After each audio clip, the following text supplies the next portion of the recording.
Hola, muy buenos días y bienvenidos a este webinar con la Spain US Chamber of Commerce, en el cual vamos a hablar sobre distintas opciones corporativas para entrar al mercado de Estados Unidos. ¿Cuál es el tipo societario más adecuado? ¿Cuáles son las consideraciones fiscales y regulatorias que debemos tener en cuenta para entrar en Estados Unidos de forma adecuada? Pero antes de entrar en materia y presentarles a nuestros invitados de hoy y los especialistas que nos acompañarán de Osorio, simplemente quería hacer algunas presentaciones y puntualizaciones. En primer lugar, agradecer a todos los que se están conectando desde distintos lugares el tiempo para estar con nosotros hoy. Y para aquellos que no conocen a la Cámara de Comercio de España-Estados Unidos o la Spain US Chamber of Commerce, simplemente indicarles que somos una organización privada sin ánimo de lucro que ayuda a sus miembros a desarrollar su negocio en Estados Unidos fundamentalmente y a estrechar relaciones entre Estados Unidos y España. Dentro de las labores que realizamos, trabajamos ofreciendo asesoría, servicios de consultoría a los miembros de la Cámara y también realizamos muchos eventos a lo largo del año, como este, por ejemplo, que hoy tiene lugar, y otros presenciales de materias muy diferentes y están abiertos a todo el público. De modo que yo animo a todos los asistentes que puedan visitar nuestra web, que es www.spainchamber.com, y donde ahí podrán encontrar las actividades y los próximos eventos que vamos a llevar a cabo, tanto presenciales como virtuales, como este, en los que pueden aprender muchas cuestiones e informarse adecuadamente. Por último, la mayoría de los webinars que organizamos los subimos a nuestro canal de YouTube. Pueden acceder al canal de YouTube de la Spain US Chamber of Commerce también a través de nuestra web, si lo desean. Revisar una cantidad importante de webinars sobre materias diferentes que pueden ser de mucha utilidad. Igualmente, este webinar también lo grabaremos y lo subiremos al canal de YouTube y asimismo también lo compartiremos con todos los asistentes para que puedan mostrárselo a otros compañeros que no hayan podido conectarse en directo en el día de hoy. Y ya sin comentar más nada, únicamente decir que tras la presentación habrá un espacio de preguntas donde los asistentes pueden hacer consultas o preguntas sobre alguna de las cuestiones tratadas durante la presentación y trataremos de abordar todas esas preguntas. Para realizar las preguntas es muy sencillo. Únicamente tienen que ir al panel de control que aparecerá posiblemente en sus pantallas en el lado derecho normalmente y ahí verán una pestaña que dice Questions. Solo hay que pulsar en esa pestaña, ahí escriben su pregunta y nos la envían. Nosotros las iremos recibiendo todas y al final de la presentación la responderemos. No es necesario esperar al final para mandar su pregunta. Si durante la presentación surge alguna duda, cuestión o consulta, pueden ir escribiéndolas ahí, nos la envían y luego las abordaremos todas al final. Y ahora ya sí, sin más dilación, quería dar la bienvenida y las gracias a Osorio, que es Osorio Internacional, es una firma jurídica de Miami que ofrece asesoría en aspectos societarios y corporativos, así como litigio comercial y operaciones de negocios transfronterizos, con énfasis en clientes internacionales que operan en Estados Unidos. Ellos hoy van a estar con nosotros para contarnos los distintos tipos societarios interesantes y los aspectos legales y tributarios que afectan. Y para ello tenemos hoy a Carlos Osorio y a Javier Rubio. Carlos es abogado, fundador del estudio jurídico de Osorio Internacional y con sede en Miami. Y Javier Rubio es abogado asociado del estudio jurídico de Osorio Internacional. Igualmente se enfoca en derecho internacional y asesoría comercial y de inversiones, con énfasis en transacciones entre países de Hispanoamérica y Estados Unidos. De modo que, sin más dilación, Javier y Carlos, bienvenidos y muchas gracias por estar aquí hoy con nosotros. Muchísimas gracias, Juan Carlos, por la bienvenida, por la invitación para poder dar esta presentación a la Cámara, una Cámara tan distinguida. Javier hará la presentación hoy, yo solo quería agradecer la oportunidad. Soy el fundador de Osorio Internacional. La firma trata de darle el mejor servicio posible a clientes internacionales en su idioma, en español, en portugués, y sabemos muy bien cuál es la realidad de un inversor extranjero que quiere iniciar en Estados Unidos o Florida, o que ya está acá y quiere poner sus cosas en orden, digamos. Y eso es una especialización del doctor Rubio, y él va a hablar acerca de eso. Yo tengo una especialización en Derecho Internacional, lo cual abarca no solo lo corporativo, pero también litigios, migración, etcétera. El bufete trata de darle un servicio completo al cliente internacional y con mucho gusto hemos estado atendiendo a clientes que ustedes nos han referido de la Cámara y seguiremos haciendo eso. Gracias de nuevo por la invitación. Javier. Muchas gracias, Carlos. Sí, muchas gracias Carlos y Juan Carlos, y es un gusto colaborar con la Cámara en este evento. Espero que los temas que vamos a discutir sean de utilidad para todos los asistentes. Y en el día de hoy nos vamos a enfocar, como lo mencionó Juan Carlos, en analizar qué tipos de entidades comerciales un inversionista extranjero puede tener en cuenta para llevar a cabo su negocio. Y voy a un poco a describir qué temas vamos a tratar. De forma inicial, quisiéramos repasar cuáles son las ventajas y desventajas de considerar operar a través de una compañía en Estados Unidos, y después de eso ir un poco en más detalle hacia qué tipo de compañías son más utilizadas y qué criterios tengo que analizar para escoger una entidad determinada. Y realizar una comparación entre los tipos de compañías más utilizadas.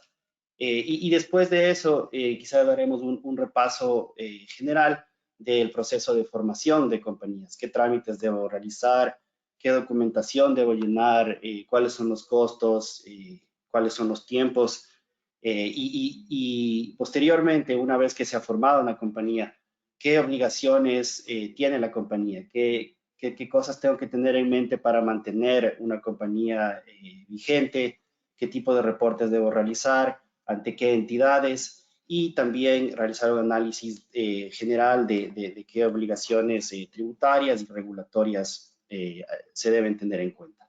Y como lo mencionó Juan Carlos, después de eso pasaremos a una fase de discusión y preguntas.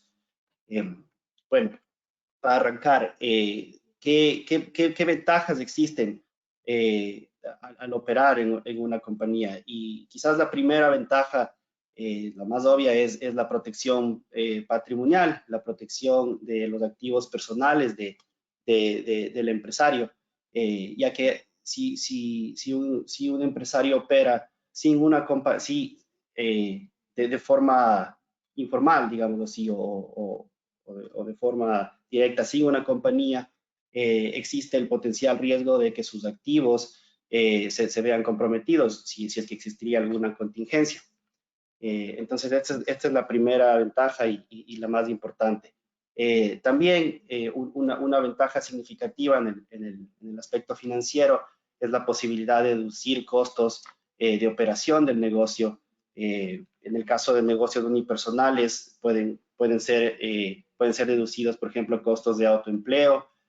Cuando uno tiene empleados, se pueden deducir costos de salarios o de depreciación de equipos, o también costos de transporte, dependiendo del giro del negocio. Otra de las ventajas también es que una entidad formal quizás tiene mayor acceso a fuentes de crédito y de financiamiento, ya que una entidad financiera puede ver con mejores ojos cuando un negocio está bien organizado, incorporado y tiene sus reglamentos internos. Y también el hecho de tener acciones permite que una compañía pueda levantar capital a través de la emisión de acciones, de membresías, vendiendo parte del negocio. También, a través de una compañía se incrementan las oportunidades de planificación financiera y tributaria, por ejemplo, a través de transacciones entre los dueños de esta entidad y la entidad en sí misma. También compañías o corporaciones son mecanismos muy efectivos de organización de las relaciones entre los socios y es un mecanismo para otorgar certidumbre a inversionistas y es un mecanismo también efectivo para tener protocolos, una organización interna, prevenir y solucionar disputas. También a través de compañías o de corporaciones es posible la participación de personas extranjeras, ya que en la mayoría de estas entidades es posible que sus socios, inclusive managers y obviamente inversionistas sean personas extranjeras o no residentes en los Estados Unidos. Por otro lado, ¿qué desventajas existen? Quizás la mayor desventaja es el requerimientos legales y regulatorios adicionales, tener en cuenta tiempos en los que se deben realizar declaraciones, cumplir con ciertas regulaciones y en el caso de ciertas entidades el potencial de doble tributación.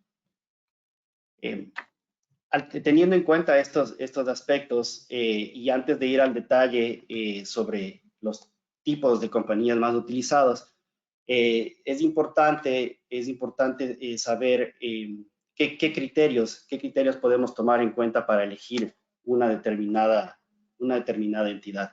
Y el primer criterio, como ya lo había mencionado, es en el aspecto legal. ¿Qué entidad puede otorgarme protección patrimonial? Puede limitar la responsabilidad de los socios y también qué entidad está sujeta a quizás una regulación menor. En el aspecto tributario, hay que tomar en cuenta si una entidad va si yo elijo una entidad, si esto quiere decir que tengo que realizar una doble tributación a nivel de la compañía y a nivel de los socios. Y también es importante tener en cuenta en el caso de personas extranjeras y no residentes que existen ciertos efectos especiales, sobre todo cuando con las compañías son propietarias, por ejemplo, de bienes raíces. También en el aspecto comercial y práctico, hay que tener en cuenta qué tipos de entidades facilitarían, por ejemplo, acceso a financiamiento o cómo puedo emitir acciones y también los tiempos y los costos asociados a mantener esta entidad. Y por último, en el aspecto de gestión y de gobernanza, es necesario tomar en cuenta qué entidad me otorga más flexibilidad, qué entidad está sujeta a más formalidades y regulación. Entonces, con estos cuatro criterios generales, quisiera pasar a un poco más en detalle a analizar cuatro tipos de negocios, de compañías que vemos como las más comunes. Y la primera es la más simple. Vamos a empezar por la más simple, que es los negocios unipersonales o sole proprietorships. En estos casos, el empresario por cuenta propia establece un negocio no incorporado, que no está formalmente incorporado ante una autoridad gubernamental. En estos casos, la propietaria es una sola persona. En el aspecto de gobernanza, esta es la modalidad más simple para organizar y mantener un negocio. Y la desventaja es que en este caso el negocio no tiene una existencia independiente de su dueño, lo cual se traduce en la parte legal en que las obligaciones, las contingencias legales y financieras del negocio pueden llegar a ser las obligaciones de su dueño, de que no existe una separación entre los activos del negocio y los activos personales de su dueño. No existe protección patrimonial y, por ejemplo, si si existe un accidente, digamos, o algún problema con incumplimiento de un contrato o una multa que el negocio no ha pagado. Estas responsabilidades pueden pasar a ser responsabilidades de su dueño. De la misma manera, en el aspecto tributario, los negocios unipersonales no realizan una declaración independiente, sino que los ingresos y los gastos de este negocio se incluyen como parte de la declaración personal de su propietario. Pero ¿qué beneficios tiene el operar con un negocio unipersonal? Uno de los mayores beneficios es que el dueño del negocio puede deducir el costo de seguro de salud de su dueño, de su esposo y de sus dependientes, es como una deducción adicional a su declaración tributaria personal. Inclusive si elige hacer una declaración estandarizada. Muchos de los participantes quizás están familiarizados con las declaraciones tributarias personales. En las declaraciones uno puede elegir realizar una deducción detallada de los gastos o una deducción estandarizada, que es simplemente un número, un monto que la autoridad tributaria fija cada año. Por ejemplo, para el año 2022, el monto de deducción para una persona era $12,500 y para esposos $25,000. En el caso de llevar un negocio unipersonal, hay un beneficio añadido de poder, inclusive si yo elijo la deducción estandarizada, puedo añadir también la deducción de costos de seguro de salud. Y también se pueden deducir los gastos ordinarios y necesarios para llevar a cabo el negocio, ya sean estos gastos de equipos, de electricidad, de teléfono, suscripciones o licencias, costo de gasolina o de transporte si el negocio está relacionado con esa actividad, e inclusive también está permitido hacer una deducción por gastos al trabajar desde casa. Entonces, esta es la primera forma de llevar a cabo un negocio. La segunda, voy a tratar de pasar al slide. La segunda manera más común son los partnerships o sociedades colectivas, en el que existe una relación entre dos o más personas que se unen para llevar a cabo un negocio o un emprendimiento. Cada una de las partes aporta dinero, un activo o experticia o su trabajo, y a cambio tiene la expectativa de compartir ganancias y también pérdidas. Y en el caso de las sociedades colectivas, estas pueden ser formales.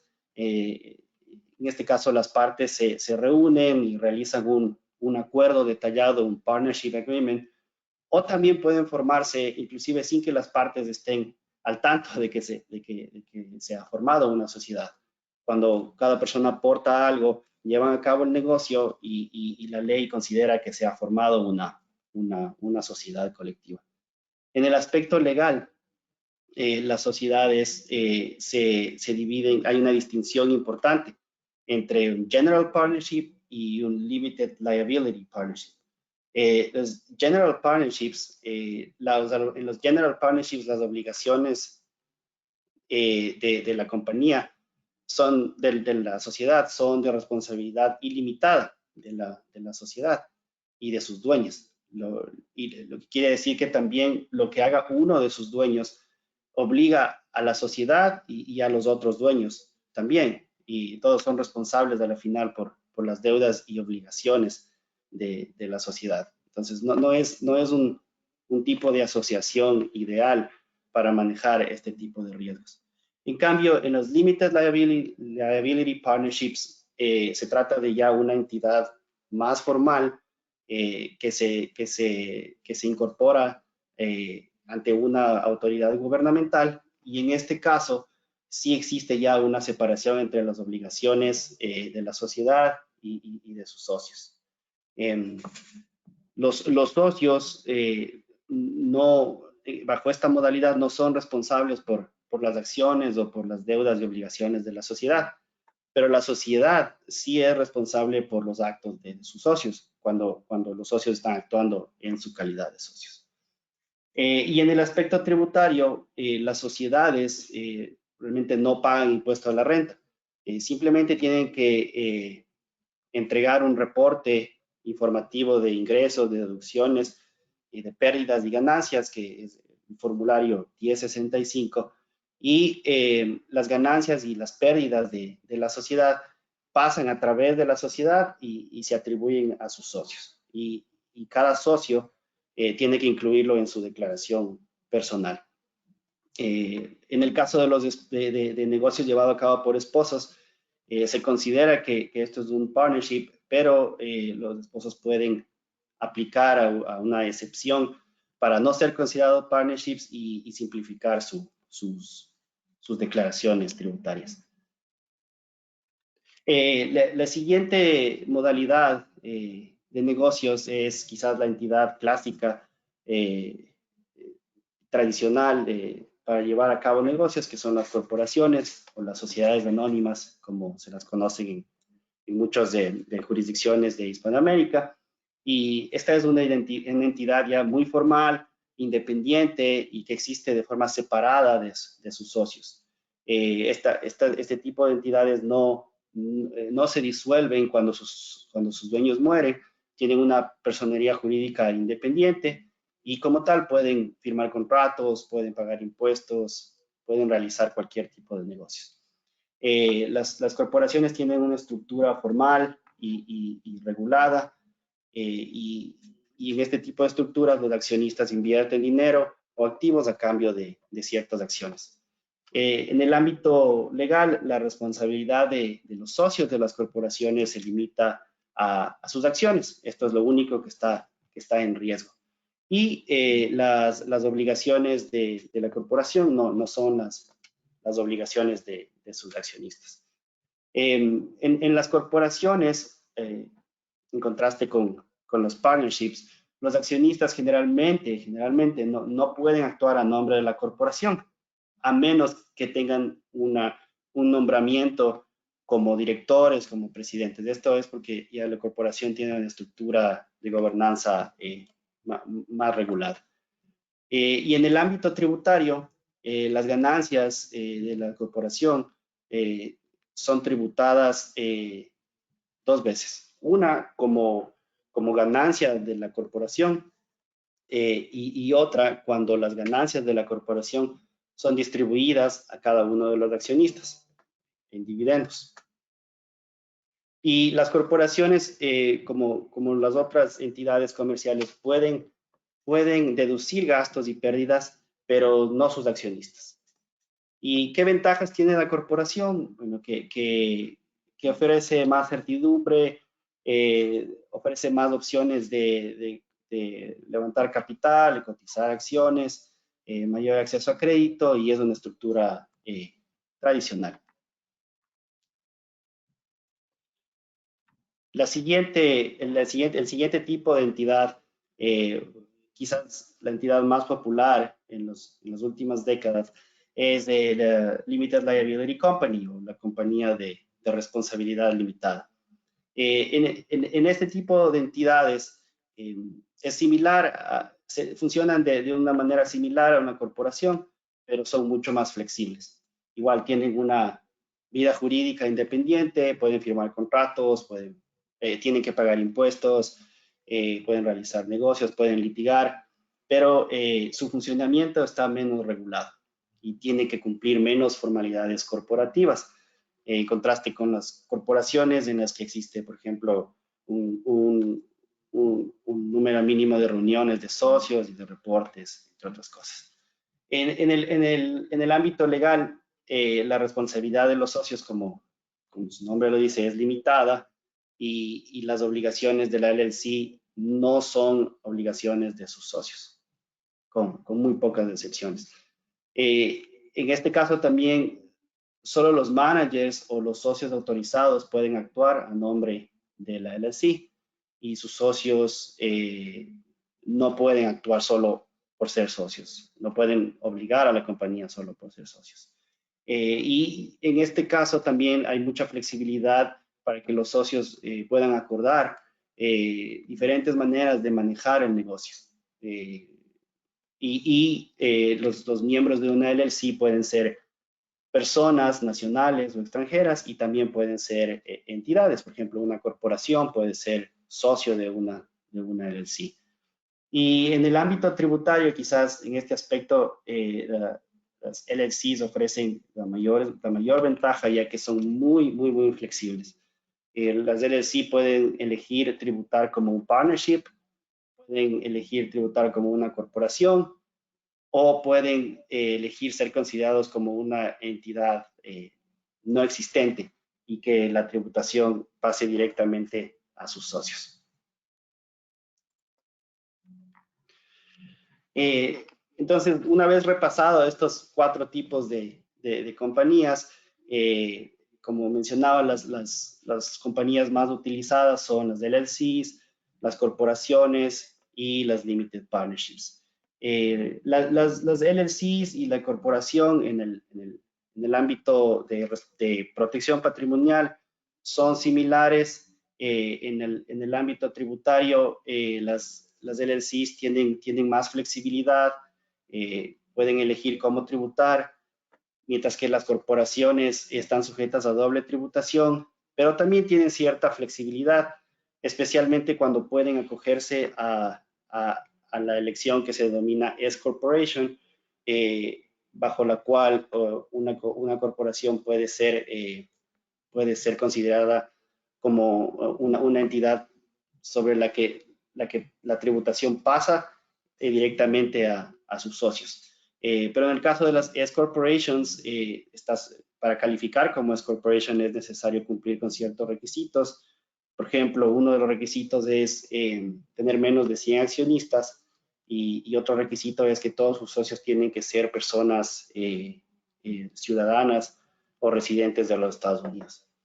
En el caso en el aspecto comercial, tanto las LLCs como las corporaciones pueden emitir acciones, pueden contraer deuda, y en el caso de las LLCs esto es un poco más flexible, y en el caso de las corporaciones las ofertas privadas o públicas están más reguladas.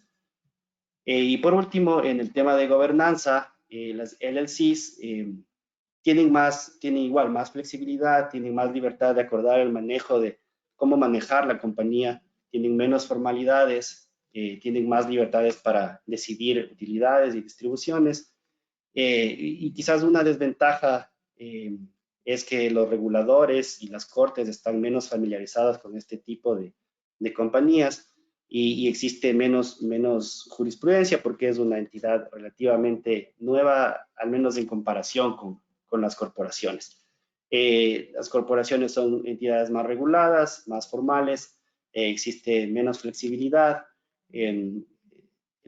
pero una ventaja quizás de eso es que existe mayor jurisprudencia. Como existe una mayor regulación, los socios de corporaciones tienen más certidumbre en el caso, por ejemplo, de generarse una disputa. Entonces, bueno, una vez ya que hemos visto las características de cada una de estas entidades, haremos un repaso rápido del proceso de formación, trámites y costos y tiempos. En Florida, las corporaciones y las LLCs y las Limited Liability Partnerships se forman ante la División de Corporaciones de la Secretaría de Estado de Florida, que es más conocida como SOMBIS. El proceso de formación es relativamente fácil. Quizás empieza con la búsqueda de un nombre. Existe un motor de búsqueda en la página web de SOMBIS, donde uno puede ver si el nombre de una compañía ya está utilizado o si uno puede utilizar ese nombre. Después de eso es necesario realizar los estatutos iniciales. En el caso de las LLC son los Articles of Organization, y en este documento se tiene que designar a un manager, a un agente registrado, En el caso de la DLC, los socios pueden ser personas de cualquier nacionalidad o entidades de cualquier nacionalidad. El pago de tasas de $135 y una vez que el tiempo es más o menos, depende de cuán congestionado esté Zombies, pero entre 1 o a 3 semanas, no más de eso. Y una vez que la compañía ha sido formada, es importante obtener el número de registro tributario para la compañía, que es necesario para abrir una cuenta de banco o para realizar cualquier otra operación. Y obtener un número de registro tributario es sencillo, se lo hace ante la página del IRS, se lo puede hacer en línea o por teléfono. Y el proceso para la formación de corporaciones es igual sencillo, es muy similar al de las LLCs. Hay que realizar, hay que completar igual los estatutos, Articles of Incorporation, en los que hay que incluir un poco más de información, como el número de acciones autorizadas, los nombres de sus fundadores y los nombres de sus directores iniciales y también el objeto de la empresa. Igualmente hay que designar un agente registrado. La tasa para la formación de una corporación es $90. Y una vez que la corporación ha sido formada, es también necesario y recomendable obtener un registro tributario a través del mismo proceso en la página web de la administración tributaria. Y una vez que la compañía ha sido formada, existen ciertas obligaciones de rigor para mantener a las compañías en vigencia. Y en realidad no son muchas. La primera obligación es mantener un agente registrado, que puede ser una persona, puede ser un contador, puede ser un abogado, que el único requisito es que tiene que estar domiciliado en Florida. Y esto es porque el objeto principal del agente registrado es recibir notificaciones. Entonces, cuando uno accede a la página de Zombies y uno busca información sobre una compañía, uno puede ver la información básica de la compañía y el agente registrado. Entonces, el agente registrado es donde se dirigen notificaciones en el caso, por ejemplo, de un juicio o de una multa o de una notificación de cualquier naturaleza. Otra de las obligaciones es el realizar un reporte anual, igual que se puede realizar a través de la página de Zombies, y este reporte tiene información básica de la empresa, como la dirección, la identificación del manager, la identificación del agente registrado o su representante legal. Y en el caso de, por ejemplo, en el caso del manager o del representante, no es necesario que este oficial esté domiciliado en Florida. Pero el agente registrado sí tiene que estar domiciliado en Florida. Y el plazo para realizar el reporte anual es hasta el 1 de mayo de cada año, a través de la página de Zombies. Bueno, y quizás la consideración más importante es cuáles son las obligaciones tributarias de cada compañía. Y en términos generales, las compañías están sujetas a 4 tipos de impuestos. El principal, que es el impuesto a la renta, el income tax. La segunda categoría son los impuestos laborales, que son generalmente Social Security, Medicare y el seguro de desempleo.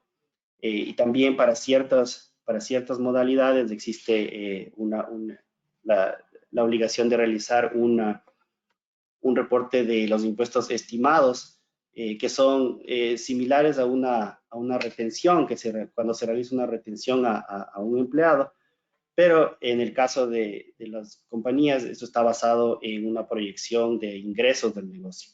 Y este reporte se tiene que realizar 4 veces al año. Y el último tipo de impuestos son los excise taxes, que son son impuestos a ciertos bienes muy específicos, por ejemplo, a la comercialización de gasolina, de llantas, tickets de avión, etcétera, y que también se tiene que realizar 4 veces al año. En el caso de los negocios unipersonales, se tiene, bueno, como mencionaba antes, la declaración de impuesto a la renta la tiene que realizar su dueño a nivel personal y tiene que también realizar los pagos por autoempleo. En el caso de los partnerships, los partnerships no tienen que realizar una declaración de pago de impuestos, pero tienen que llenar el formulario 1065 en el que se detallan los ingresos, deducciones y pérdidas, así como los otros impuestos que tienen que ser considerados por sus socios. Y sus socios son los que tienen que incluir en sus declaraciones personales estos ítems de ganancias y pérdidas. En el caso de las corporaciones sí tienen que realizar su declaración de impuesto a la renta, su declaración de impuesto estimado, sus declaraciones laborales y en el caso de las S-Corporations, el impuesto, la declaración impositiva va directamente a sus socios. Como ustedes pueden ver aquí, no están las LLCs y esto se debe a que las LLCs pueden elegir tributar como partnership, como corporation o como una entidad inexistente y que la tributación pase directamente a sus socios. O sea que tienen una alta flexibilidad para planificación tributaria. Y bueno, por último, es importante tener en cuenta ciertas consideraciones legales y de organización. Una de las principales es quizás mantener una organización interna adecuada, realizar un shareholder agreement, estatutos o operating agreement, que en el caso de las LLCs, que son acuerdos internos entre los socios para determinar cómo va a actuar la compañía en múltiples situaciones. Y esto es muy recomendable para evitar estancamientos o deadlocks y también es importante cuando surgen disputas entre los socios, sobre todo cuando los negocios, cuando existen compañías cuyos dueños son 50% o 50%, este tipo de documentos pueden establecer mecanismos para resolver ese tipo de estancamientos y de conflictos y evitar un mayor litigio. Y también en general es importante tener en cuenta las leyes aplicables a la operación del negocio, como ya vimos las leyes tributarias, las obligaciones tributarias. También existen ciertos impuestos estatales, impuestos locales, licencias y permisos que es importante monitorear. También en el ámbito laboral existen requisitos legales, requisitos federales, obligaciones estatales. Por ejemplo, el salario mínimo en Florida es $11 la hora. Y en general existe también flexibilidad laboral para realizar en Florida y en Estados Unidos en general para realizar contratos por hora, contratistas independientes o at will. Y también, por último, es importante en ciertos tipos de negocios tener en cuenta que es posible realizar un registro de marca o del nombre del negocio, que se puede también realizar a nivel federal ante la Oficina de Marcas y Patentes de los Estados Unidos y también a nivel estatal en SOMBIS, en la División de Corporaciones. Y de esta manera tener protegido un activo intangible como nombre, una marca de negocio. Y bueno, quería también terminar con recursos a los que se puede uno consultar. La administración de negocios, pequeños negocios, administración federal, tiene bastante información sobre cómo llevar a cabo un negocio en Estados Unidos. En el ámbito tributario hay una serie de publicaciones de la administración tributaria, específico esta publicación número 583, es relativa a cómo empezar un negocio y cómo mantener los registros de forma correcta. Y también en el ámbito local hay un centro de desarrollo de negocios, de pequeños negocios, de la Universidad Internacional de Florida, FIU, que ofrece asesoría a sus participantes en cómo hacer crecer su negocio, cómo mantenerlo y cómo llevarlo de la mejor manera.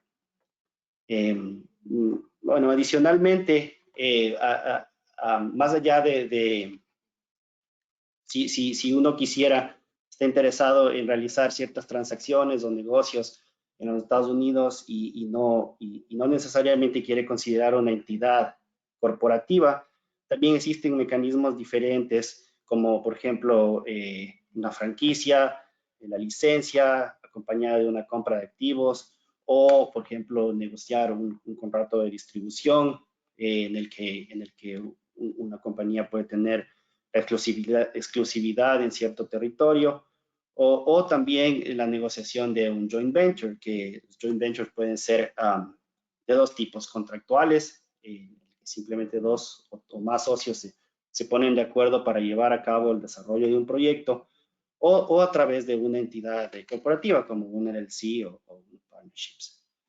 Y con eso, bueno, creo que he cubierto los aspectos básicos de este tema y estamos atentos a cualquier pregunta o consulta, comentario. Muchas gracias, Javier, muchas gracias. Gracias por la presentación y por toda la información que has dado de mucha utilidad. Pues ahora vamos a pasar a la parte de preguntas, de modo que ya tenemos algunas preguntas que hemos recibido, pero para el que quiera hacer alguna pregunta, comentario, puede hacerlo. Como hemos indicado anteriormente, solamente tienen que pulsar en la pestaña Questions o Preguntas, si lo tiene configurado en español. Ahí pueden escribir la pregunta y enviárnosla, y las iremos respondiendo a lo largo del tiempo que tenemos, ¿no? del tiempo que nos queda. Javier, algunas preguntas que nos han entrado. Antes de empezar con la primera pregunta que nos ha entrado de la audiencia, yo tenía dos cuestiones. Mencionaste, y perdóname, pero no capté a qué sociedad te referías. Creo que mencionaste en un momento determinado que era necesario que el 100% de los socios fuesen nacionales, pero en el caso de una corporación, ¿para una corporación es imprescindible que los socios sí sean nacionales?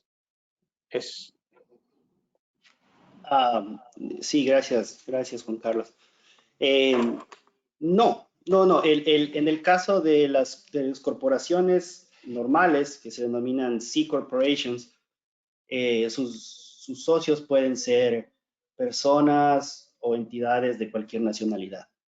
Pero si esta corporación, la C Corporation, quiere realizar una elección tributaria y convertirse en una S Corporation, ¿cuál es el motivo para querer hacer esta elección?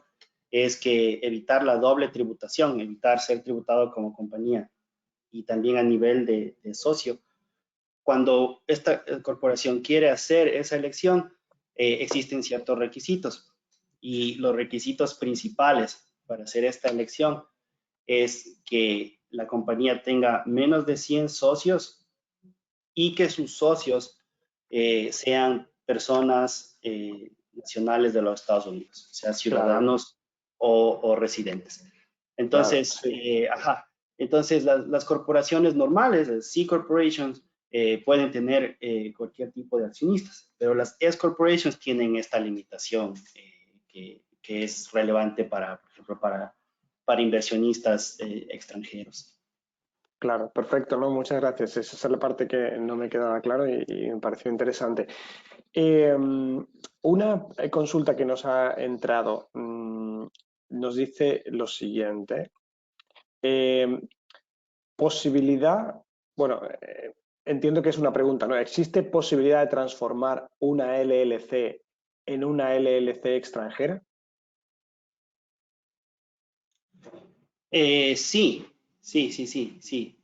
Una LLC de otro país, o sea, una compañía de responsabilidad limitada de otro país, convertirla en una compañía doméstica. Tal y como yo lo interpreto en la lectura, solo indica eso, ¿no? Si la posibilidad de transformar una LLC en una LLC extranjera. Pero de todas formas, si no, un momentito porque creo que han expandido esto, a ver si puedo ver las preguntas. Si no, si Patricia, que es quien nos lo ha escrito, puede aclararnos un poquito, vamos con otras preguntas y vemos, Bueno, porque, o Javier, o tú sabes. Bueno, o sea, en términos generales, yo estoy al tanto de qué es lo que puedes hacer al revés. Si yo tengo una compañía, por ejemplo, que está domiciliada en Delaware o en California y quiero realizar negocios en Florida, en muchos de los casos no necesito hacer nada y puedo conducir negocios en Florida. Pero en otros casos, ciertas actividades comerciales, para ciertas actividades comerciales es necesario domesticar la compañía. Y se lo puede hacer igual a través de un proceso simple en Zombies, que es equivalente a crear una nueva compañía, pero no es lo mismo. Y en ese caso existe una autorización para que la compañía de otro estado pueda realizar negocios en Florida. Y tiene que, eso sí, tener en cuenta que va a tener que cumplir con los requisitos legales de los dos estados. Sí, Carlos, ¿cómo estás? A ver, hola, yo les agrego al punto. El supuesto es que hay una compañía basada en Florida, una LLC, la quieren pasar a otro país. Va a depender de la ley de ese país, del proceso. Entonces, necesitaríamos saber un poco más a qué país la quieren transferir. Justo nos ha escrito Patricia y nos decía que se trataba de transformar una LLC creada en Estados Unidos a España, para tratar de seguir en España con el negocio si cambia de residencia allí. Debe de existir una forma. A Javier acaba de describir la forma que se hace en Florida para nacionalizar o homologar una compañía, y en todos los países desarrollados del mundo se debe poder lograr. Hay que analizar las consecuencias tributarias, por supuesto, pero desde un punto de vista corporativo se debe de poder hacer. Estupendo, muchas gracias. Otra pregunta que nos ha entrado, y creo que hemos tratado esto de forma indirecta en la conversación, y es, Ricardo nos pregunta, ¿es posible cambiar de una LLC ya existente a una corporación? Lo que en España denominamos transformación de sociedades, o por el contrario, ¿habría que disolver esa LLC y crear ex novo una corporación? No, es perfectamente posible, es igual un trámite relativamente sencillo. Es posible convertir una LLC en una corporación. Perfecto. Y viceversa también. De No se corporaciones. necesita, No sí, corporación a LLC, y no es necesario disolver la entidad. Eso es una ventaja. Perfecto. Otra cuestión que nos ha entrado es, en el caso de que una compañía quiera hacer negocio en Estados Unidos, pero no sabe todavía en qué lugar va a hacer los negocios, ¿no? Es una compañía, imaginemos, de servicios. ¿Tiene consecuencias elegir constituirla en un estado u otro? Es decir, ¿está limitándose el poder hacer negocios en otros estados si lo constituye aquí? Y esto es cierto que es interesante porque es un caso que muy comúnmente nos plantean compañías interesadas en Estados Unidos, ¿no? Algunas nos dicen, ¿dónde es el lugar más adecuado para crear la compañía? Aunque yo vaya a estar viviendo en Florida, pero a lo mejor mis clientes van a estar en otro estado, ¿no? En Texas. ¿Tiene sentido esto? ¿Se puede hacer así? ¿O debo crear la compañía en Texas, aunque yo vaya a estar viviendo en Florida y viceversa, ¿no? Sobre esto, ¿qué podríais aclarar un poco para tener una idea un poco más organizada, ¿no? De si esto tiene consecuencias, si no las tiene, etcétera. Bueno, en el ámbito legal, de lo que yo estoy al tanto, no existe una limitación. Por ejemplo, si yo incorporo mi compañía o mi corporación en Florida o en Delaware, En la mayoría de los casos es posible que esas compañías operen en otros estados. No es estrictamente necesario que se creen compañías en el estado específico en el que se quiere llevar a cabo el negocio. Pero sí existen en ciertas actividades y, por ejemplo, algunos clientes o financistas requieren en muchos casos que la compañía se domicilie o tenga permisos para operar en el estado en el que ellos se encuentran. Entonces, es también un poco el caso específico, depende del caso específico, pero en la generalidad no existe una limitación con respecto al estado donde la compañía fue incorporada.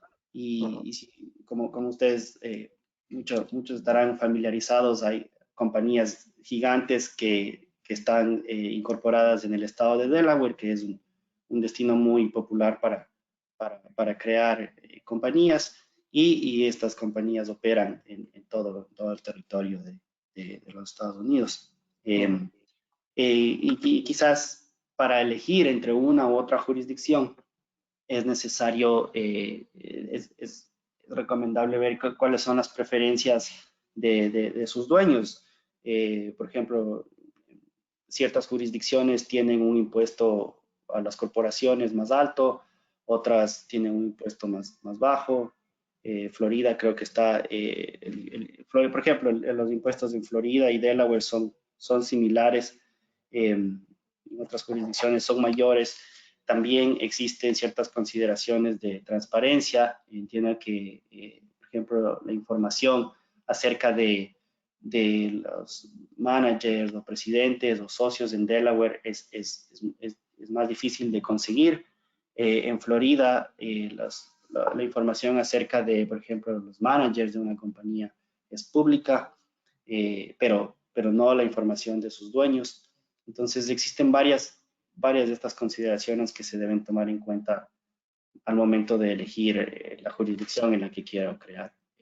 Muchas gracias, Javier. Y de hecho, abundando en esto, Carlos nos pregunta o nos comenta, dice que se suele recomendar registrar la empresa en Delaware, pero ¿qué ventajas tiene con respecto a registrarla e inscribirla en Massachusetts?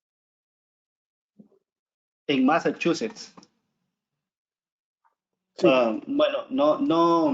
En general, supongo que se refiere en general, es decir, Claro. como lo que has dicho, Sí. ¿no? Pues habrá cuestiones fiscales que habrá que tener en cuenta y demás, ¿no? Pero ¿por qué todo el mundo siempre recomienda generalmente en Delaware, ¿no? Porque es un destino tan popular, como mencionabas antes. Sí, y Delaware es el estado que tiene las leyes corporativas y las cortes han desarrollado un cuerpo legal mayor que en otros estados. Entonces,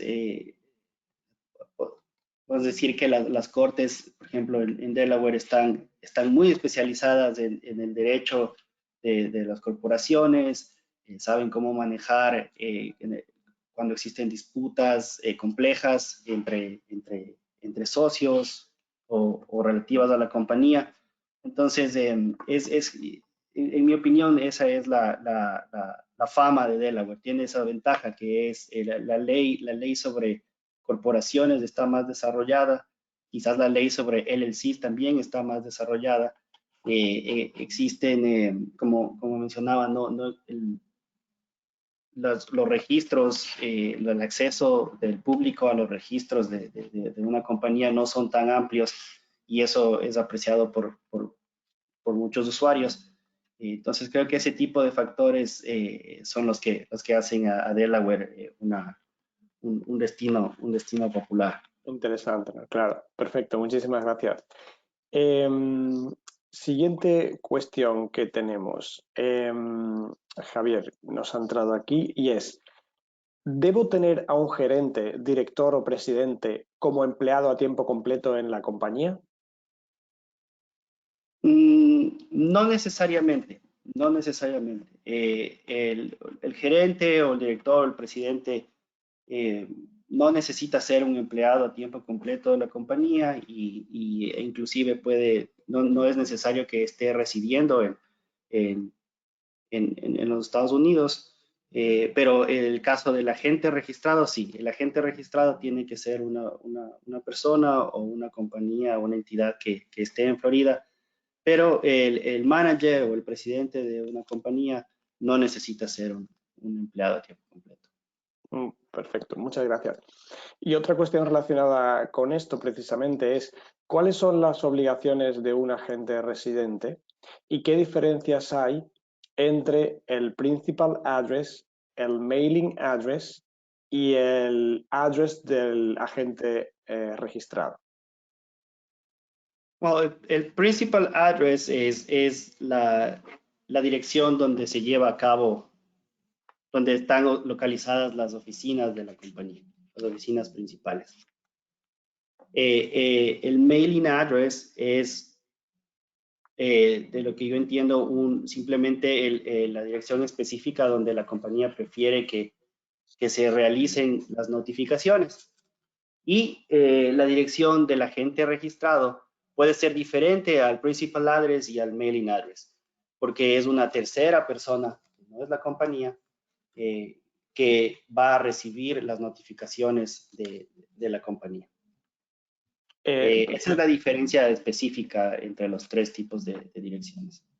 Si la administración quiere contactar con la compañía, ¿a dónde enviaría la notificación? ¿Al mailing address o al address del register agent? Al mailing address. Al mailing address o al principal address.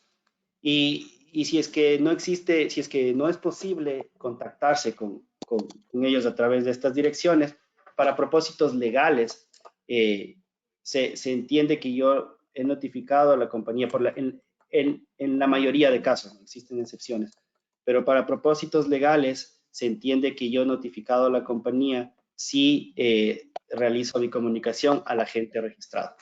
Entonces, la principal función del agente registrado es dar esa como última opción de contacto. Perfecto, fantástico. Muchas gracias. Javier, otra pregunta que nos ha entrado. Si una LLC en Florida es propiedad de personas no estadounidenses, ¿se puede solicitar el AIN de forma online o debe hacerse por fax? Esa es una buena pregunta. Sí, en el caso de que una LLC, los dueños de una LLC, al menos uno de los dueños sea un ciudadano residente de los Estados Unidos, es posible hacer la aplicación para el registro EIN en línea. Y si ninguno de los socios es un ciudadano residente americano, entonces en ese caso se lo puede hacer por fax o también se lo puede hacer por teléfono. En el caso en cualquiera de esos dos casos, online o por teléfono, se puede obtener el EIN de forma muy rápida. La administración tributaria te atiende, te da un número y lo que se demora un par de semanas, entre 4 o 5 semanas, es en recibir una carta formal con el número de identificación. Pero desde el momento desde el momento de la llamada o de la aplicación en línea, en el que recibes el número de registro tributario, ya lo puedes utilizar para cualquier gestión. Perfecto, estupendo. Otra pregunta que nos ha entrado. ¿Se disuelve la LLC en caso de fallecimiento de los socios, a diferencia de la corporación? No, es mi entendimiento que por lo general no, pero puede pasar. Depende de los acuerdos a los que hayan llegado los socios. Como la LLC es flexible, en el Operating Agreement, en los estatutos de la LLC, por ejemplo, se puede acordar que en el caso de fallecimiento de los socios se disuelva la compañía. O se puede también estipular que en el caso de fallecimiento de los socios, los intereses que corresponden a ese socio pasarán a formar parte, no sé, a sus sucesores o herederos. Existe esa flexibilidad para poder acordar entre los socios en una LLC. Perfecto. No necesariamente se tiene que disolver. Que disolver. Estupendo. Otra cuestión que nos ha entrado. Con una compañía incorporada en los Estados Unidos, ¿puedo acceder a beneficios tributarios aplicables a empresas nacionales? Esa es una buena pregunta. Depende, la respuesta a eso depende de varios factores. Uno de ellos es quiénes son sus dueños, beneficiarios y cuál es la estructura corporativa que tiene la compañía. Muchas leyes de incentivos tributarios son exclusivamente para beneficio de las corporaciones domésticas, domestic corporations. Y el criterio de la definición de domestic corporation, hay varias definiciones, pero en la mayoría se requiere que los beneficiarios últimos de la compañía sean personas o entidades ciudadanos o residentes americanos. Pero existen y en otras definiciones no se requiere el 100% no se requiere que el 100% de socios sean ciudadanos, sino un número específico, digamos 65%. Entonces, en ese tipo de casos es posible realizar una planificación societaria en el que, por ejemplo, una LLC, el dueño de una LLC sea una corporación local y de esa corporación uno de los socios mayoritarios sea una entidad o una persona estadounidense e incorporar un socio extranjero.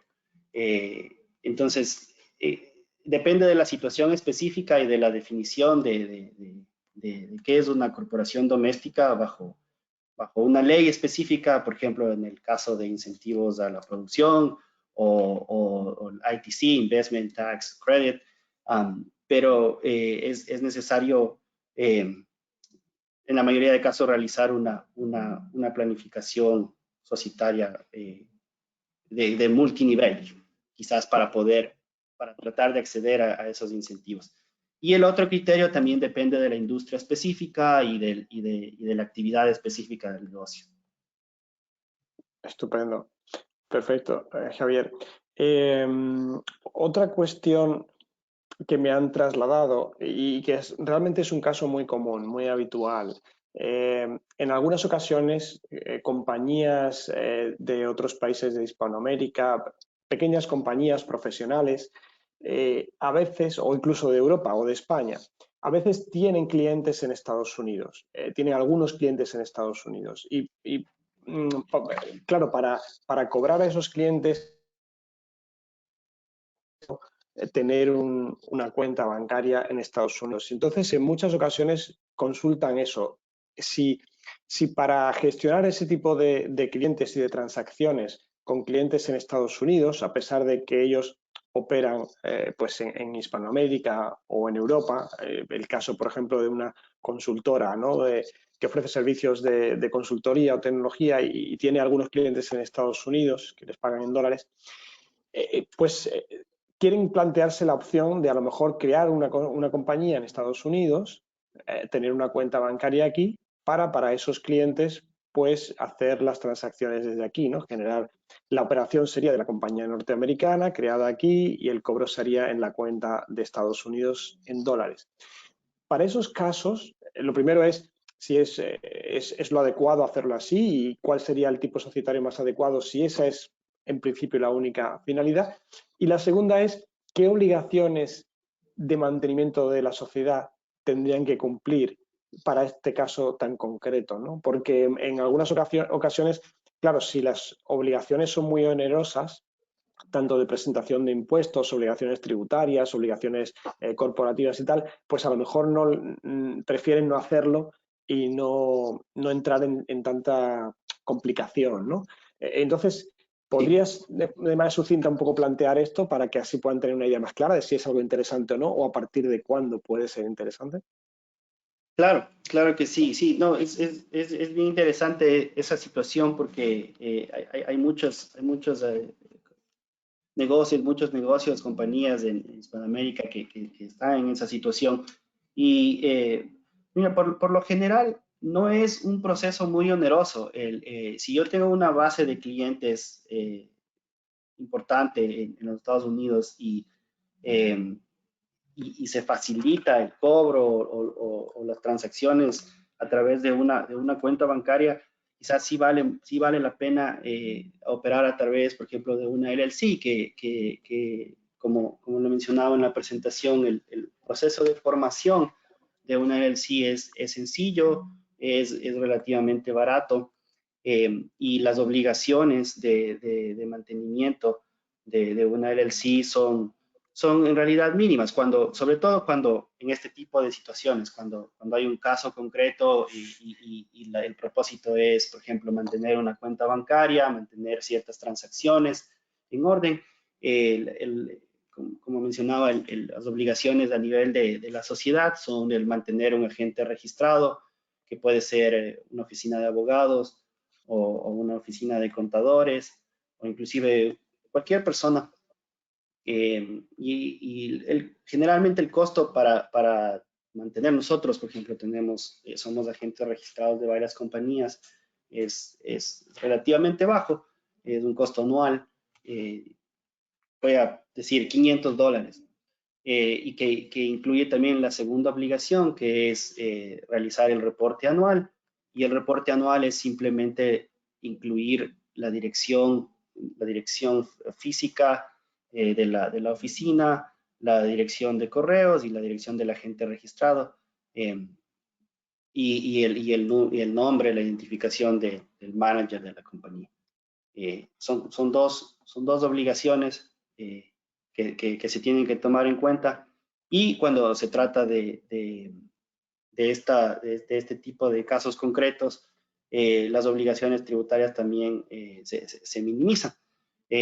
Lo que sí es importante es tener un contador o un abogado tributario que asesore acerca de la implicación que puede tener tener la compañía para la matriz, digamos, para la compañía en su país. Perfecto, sí. Bueno, por lo que comentas, quizá las obligaciones de presentación de impuestos sea lo más oneroso, ¿no? Porque que una LLC en un caso así simple tendría que pagar, tendría que presentar la declaración de impuestos de corporaciones, ¿correcto? Esa la tendría que pagar sí o sí y tendría que contratar un contador para eso. ¿Y cuáles otras obligaciones podría necesitar una compañía que no tenga empleados aquí? Es correcto, tendría que presentar una declaración, y la declaración depende de la elección que haya realizado. En el caso de las LLCs que tienen un solo dueño y que no han decidido tributar como corporaciones o como partnerships, se considera que esa compañía bueno, la traducción no es quizás la más adecuada, pero es como una compañía inexistente para propósitos tributarios, y la tributación pasa directamente a A la su persona, dueño. al dueño, Y aunque no sea entonces, residente de Estados Unidos. aunque no sea residente, exacto. Pero también puede elegir ser tributada como corporación. ¿No? Entonces ya es una cuestión de planificar un poco con un contador cuál es la mejor opción en el caso específico. Claro, perfecto. Javier, pues muchísimas gracias. Ya nos hemos pasado 10 minutillos del tiempo, pero ha sido un placer teneros por aquí, que siempre es muy útil conocer sobre las compañías. Carlos y Javier, muchas gracias por ayudarnos a entender un poco mejor esta operativa. Antes de despedirnos, recordar a todos que enviaremos ahora un correo a los asistentes en unas horas o mañana con la presentación y también con el vídeo, con el enlace del vídeo, que a su vez estará subido en el canal de YouTube a partir de mañana para que lo puedan compartir con otros colegas o personas interesadas en conocer un poco más sobre esta materia. De nuevo, les invito a que visiten nuestra página web, que es www.spainuschamber.com, para conocer las próximas actividades y eventos que organizamos. Y además, bueno, facilitaremos en ese correo electrónico que indicaba antes, muy importante, los datos de contacto de Javier y de Carlos, para aquellos que tengan consulta acerca de lo que hemos hablado, otras cuestiones jurídicas, que puedan directamente contactar con ellos para que ellos les ayuden a tanto constituir una compañía o asesorarle con cuál sería la más adecuada. Javier y Carlos, muchísimas gracias. Muchísimas gracias a ti y a la Cámara, Javier, muy bien hecho. Muchas gracias a la Cámara, muchas gracias Juan Carlos y estamos a las órdenes para cualquier pregunta o consulta. Estupendo, pues muchas gracias a todos los asistentes por dedicarnos este tiempo y les esperamos en el próximo webinar. Un saludo y que tengan buen día.